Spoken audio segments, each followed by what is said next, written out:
The Garden Report is powered by Prize Picks, the exclusive daily fantasy partner of the CLNS Media Network.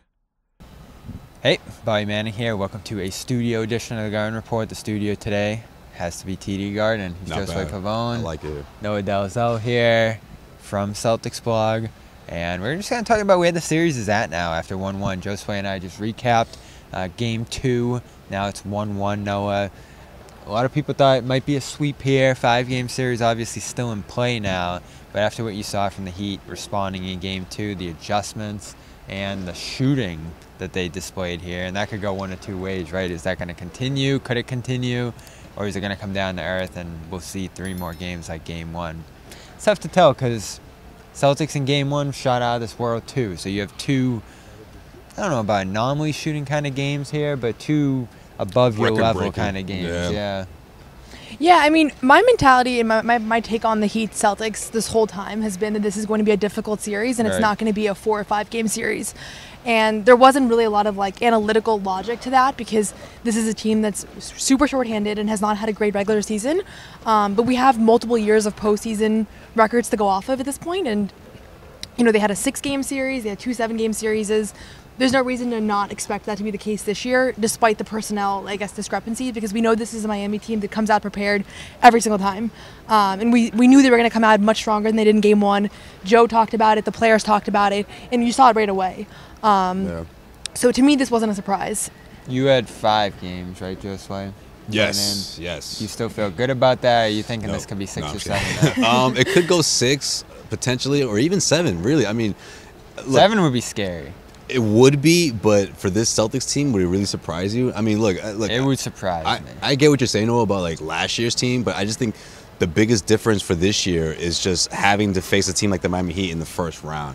Yeah. I'm not saying it's gonna be like 08. Well, I'm not saying. Well, I hope not. But hey, would it really surprise you? Because look, the Miami Heat are going to put up a fight. But I just feel like I can't help but say if that's the case, then the Celtics really made some huge mistakes. Like, and what I mean by that is to do this over and over the way the Miami Heat won Game 2 is also difficult. You know, I think that's a part that not people are talking about enough. Like, yes, the Celtics are favored to win this series, and sure, you know, everyone might have a different prediction, but overall, a lot of us are predicting the Celtics from a national standpoint or local.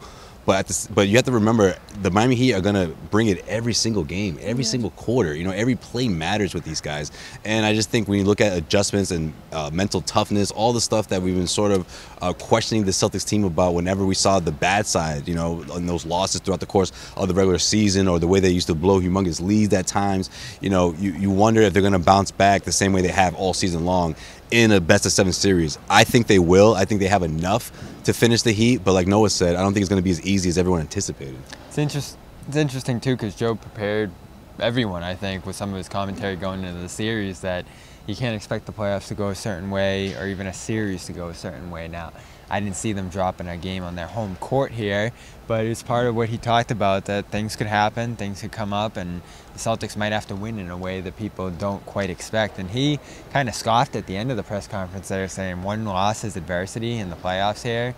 He doesn't quite look at it that way. He expected there to be losses, letdowns. The question is it acceptable? Because one thing I feel here is that obviously the Celtics have the talent advantage, the personnel, even some of the schemes, or at least the way they approach the game, should work in the Celtics' favor over 7 games, or however long this goes.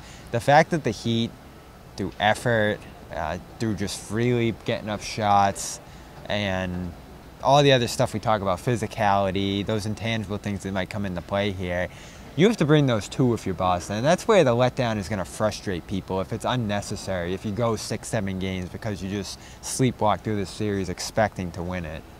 Yeah, and I think this is where the media and the fans both have a different mentality than the actual players.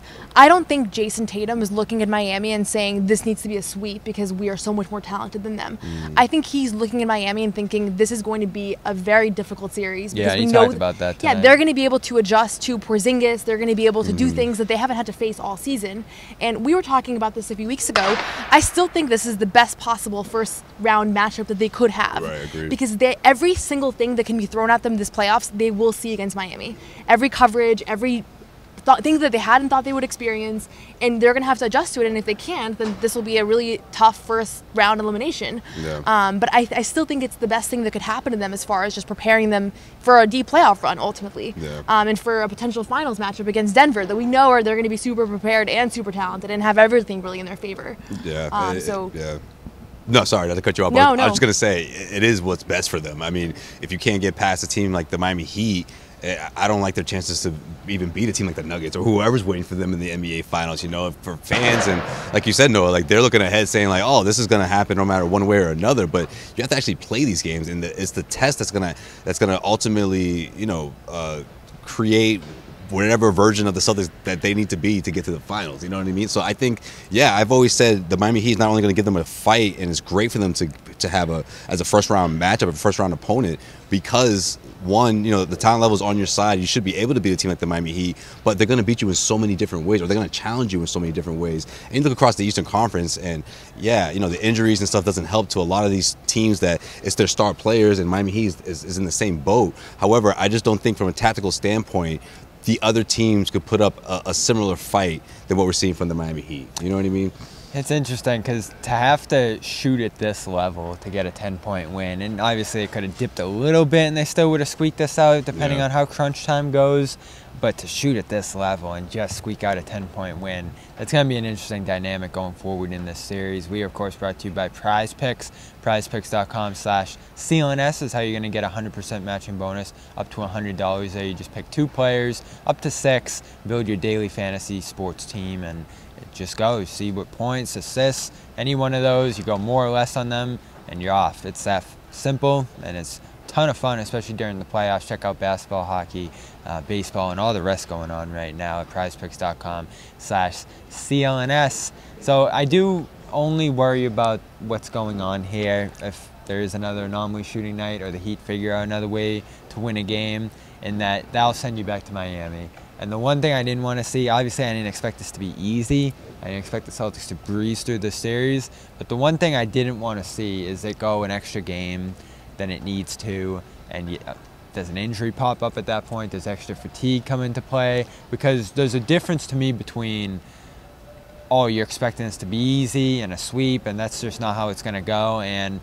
you should take care of business when you should, just to get out of a situation where you're playing an extra game. It's just the Atlanta series from a year ago. That shouldn't have been a 6-game series. Yeah, should have been 5. I just view them in a different category than like in Atlanta.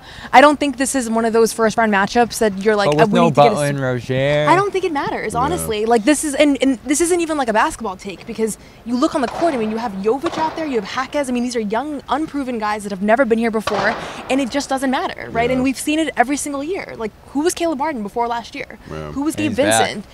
You know, yeah, he's definitely back. So to me, it's just, I think we have to take logic a little bit out when we talk about this matchup, and we have to understand that from a tactical standpoint, like, there are things that Miami can do that there is no other team in the league that is going to be able to make adjustments at that rate.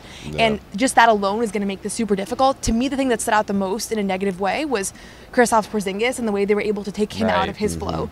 Like, I'm not overreacting to the made threes. I think that's, you know, we've seen it before. It's not, you know, it's not anything crazy, and it's not anything that's not going to course correct most likely. But the adjustments they made on him were real, ultimately. Like, it wasn't just that he missed easy shots. Like, he was uncomfortable the entire night. But how much of it is... That changed everything. Obviously, we know what Miami's going to do, the adjustments, the physicality, and mindset and all of that. But how much of it is on Boston not doing enough in a game like this to be able to bridge that gap, whatever it is you think it is, the effort, the adjustments? Because I do think it falls on them if they're going to go long in this series, because we've seen the level at which they've dominated this year. And obviously, the playoffs are different. It's going to be tighter. Against this team, you're expecting more of a fight, more contested games, just based on the history, like Noah said. But this team's supposed to be a little bit different. Yeah, I mean, they're different because they have different guys that can score 20-plus points on any given night. I mean, we saw it in Game 2, right? Whether it's Bam, whether it's Martin, whether it's Hero, who put together, if you ask me, the most important game of his career. I'm saying the Celtics different this year. Right, but I thought you meant like compared to last year. No, he are pretty similar. Well, Porzingis is a big part of that, you know, in the sense of their offense and what he's able to do with plays that don't necessarily end with him scoring, but just him being factored into it, whether it's, you know, from the top of the key, from the give and go, or the 3-point shot. I mean, that's the kind of guy you want to make sure is always a factor in the series, especially against the Heat. And it's not just about the one-on-one matchup against Bam, because that wasn't the case in Game 2, right? It was a collective effort of guys that slowed him down and made him uncomfortable. And he never found his offensive rhythm throughout Game 2. But, I mean, looking into Game 3, though, like when you look back at other series, when it was, like you said, the Atlanta Hawks, and it was Trae Young who put together that huge game that pushed, Game 6 before the Celtics eventually closed it out. With the Miami Heat, it's not that simple, but you look at the Celtics' best players, the Tatums and the Browns and the Porzingis. I mean, Mazzulla has to find a way to always have those guys going. And, with Porzingis, okay, Game 2, the Miami Heat figured it out, or at least for one game they did. Mazzulla has to, now it's his turn to figure out, how do you make sure Porzingis has a better game than what we saw in Game 2? How do you make sure that Porzingis is constantly a part of the offense and making Bam get out of the paint, forcing him to be uncomfortable? Like, those are the kind of stuff that I feel like Mazzulla can make. Those are the kind of adjustments, I should say, Mazzulla and the Celtics can make, and I think the players will respond. But yeah, that's when it takes over. That's when they take over, and that's when it's like, okay, when they're out there, they have to read the defenses and make the right switches and make the adjustments and have the same kind of physicality that we saw from Miami. Play with a sense of urgency, and I just feel like we didn't see that a lot throughout Game 2, and it surprised me a bit. But then again, it's like, they've done this throughout the course of the regular season, so maybe we shouldn't be as surprised. In the past, they didn't do it as much, I feel like, in the past, but it's been part of them to not have to give the ultimate level of effort and execution until they have to. And it's going to be interesting, what we expect out of Miami, the 2 games down there. You can go down there and just level them in both games. Then you're in a great spot coming home. Yeah.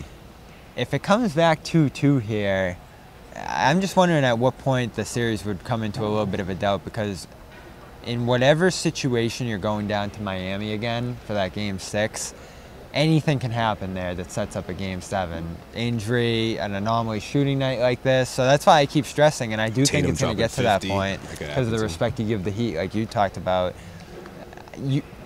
It's important that you don't get to that point, in my mind. I think you want to wrap this up in 5, as difficult as it will be. I mean, I think anything can happen in general. Like, a lot of people are overlooking this matchup because of the regular season disparities, but they were 91% favor or 99% favor last year to win in the playoffs. I forget. Yeah, that's right. Yeah. Well, so, a 3% chance for Miami, I think it was. Yeah, like they're in danger, right now, in the sense that they could go home, you could go to Miami and lose both games. Like, I don't expect that to happen, but I think anything is on the table. I think at this point, there's no reason to overreact and go there, because dropping one game when they had a historic shooting night, I think, is not the end of the world.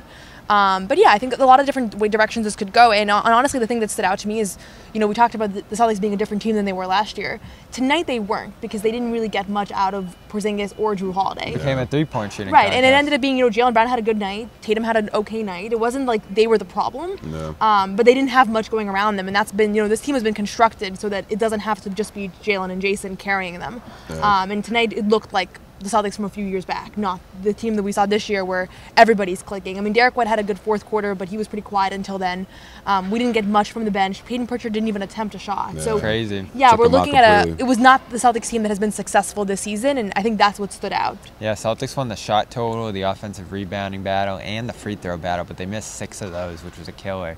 So they did control some of the margins, Josue. So we'll see if it's just a 3-point thing at this point. If that comes back to earth, are they right back in control? What are you expecting from these 2 games in Miami? How do you think those will shake out? I think the shooting, for both teams, they'll come back to earth. So I think it's going to be a lot more of physicality, defense, margins. Yeah. I mean, I wouldn't be surprised if maybe we get a game that's under 100 points, or one of the teams score under 100 points. That's where the league seems to be going. Yeah, for sure. And then I love it. I like the Celtics' chances in those situations, in that environment, especially at Miami. I think they do well. I just don't. The only thing that I'm worried about, or at least it's crossed my mind, is if they get back into that chippiness and someone gets hurt and then emotions get involved. We got a little bit of pouty Tatum in the fourth. Could we agree with that? The referee thing, like a little bit that, and then also, if you remember when that whole thing happened in the regular season between Duncan Robinson and Jaylen Brown, I loved it. I was there. I was like, man, Jaylen stepped to him and said, hey, listen, stop that. But then Jaylen was borderline awful the rest of the game. You remember that? Celtics squeezed out that win. Those are the type of games where I'm like, if Miami plays that card, not go going Scalabrini here and saying that, you know, Eric Spoelstra is the one that's calling that, but that stuff just happens organically, especially when emotions are high. You know, if they're not getting the call in Game 3, you know, all of a sudden, like, one mediocre call turns into a technical foul, then the momentum swings. Like, I just think those are the type of stuff that's like, that just happens. That's happened so many times in Miami. And it wouldn't shock me if it happens again, but it doesn't mean the Celtics will lose that game, because that's not always the case. And it benefits Miami if it goes in that direction. They want that. That's the thing. That's what they so when want. you're starting to get the shoves and the grabbing the ball out of Hero's hands and all that, like, you think Martin was? They're sitting there thinking Miami's glad this is going. But you think Martin had his feelings hurt when every single time he touched the ball, the crowd booed? No. Oh, he loved that. He loved that. They love that, and you know what? The rest of his team loves it. It gets them all on the same page. It's as if every single one of the Miami Heat players are getting booed in the same way. You know, like, they take that personally, and it's like, oh, it's us against them. Like, everything came together perfectly for the Miami Heat in Game 2, and which is funny because what does Spo tell us? Like, we don't need to play perfect basketball. They almost did, you know. Like, they just have to play good enough, as he's put it. But it was damn near perfect in Game 2. I don't expect the same in Game 3. But then, hey, it's really going to come down to how the Celtics respond, and I think that's a big part of how that game's going to go, especially Game 3, the first quarter, what the Celtics look like in terms of just being physical. Man, like, I want them to be a bully. They have to get into that space a little bit. They have to, and if it calls for calling on Tillman off the bench, then so be it, man. I'm not saying like Joe Mazzulla has to go deeper into his bench, but if you need someone to go in there, grab some rebounds, you know, give you 7-8 minutes just to give you something different, give the Miami Heat something different, then I'm for it, especially if you're on the wrong end of a double-digit deficit, for sure. It'll be interesting, too. Terry Rozier on this trip. Doesn't look like your boy Luke's coming back anytime soon, Bobby, so hope I'm not stepping on your toe, you know, anybody's toes here with that take, but hey, I wouldn't mind it, especially in a series like this. Give me a little Tillman. I'd love that. Seems like Jimmy Butler's out for the series as well. Yeah, he's up based on the reporting. Posting memes now and whatnot. Yeah, get well soon, Jimmy. Damn. Yeah. So there's your health update. There'll be a practice, and then we're on to Miami. All of us going down. Noah are going to be there for Game 3 as well. Josue heading down for the Miami games. So check out our coverage down there, Celtics All Access. Support our great sponsors who are a big reason we're able to do this kind of travel. pxg.com/Garden Report is going to get you a discount on your first order over there. Great golf apparel for on and off the course. Polos, hats, men and women gear over there. Check them out on both ends and get a nice discount when you use pxg.com/Garden Report. And then Nutrafol. This one's just for the men, Josue. That's right. That's right. If you're ripping your hair out over this game, I made that joke in the last video. Go to Nutrafol.com/men. That makes it funnier when you say that. Like, yeah, I know I did in the last video, but here it is again. And yeah, just get a head start. That's Nutrafol's big thing. Before it's all gone, get a head start on treating that hair loss. Nutrafol.com/men for a discount on your first month. And you don't have to tell anybody. You can just do it. Right? Yeah. People will be like, "Well, your hair looks great." I'm like, right? I know. Like, it's fine, guys. You can do it. He's Josue Pavon. She's Noa Dalzell. Check her work out at CelticsBlog.com and check out CLNS Media for continued coverage of this story for the series as it moves on to a Game 3 on Saturday night, 6 o'clock tip. Another nice early start, and we'll have post-game coverage of that after, as well as throughout the trip down to Miami. This has been a studio edition of the Garden Report outside the studio. We'll see you back there hopefully next week. Hey, Bobby Manning here. If you made it this far, you probably enjoyed this video, so subscribe, turn on notifications, and check out our social media platforms at Celtics CLNS.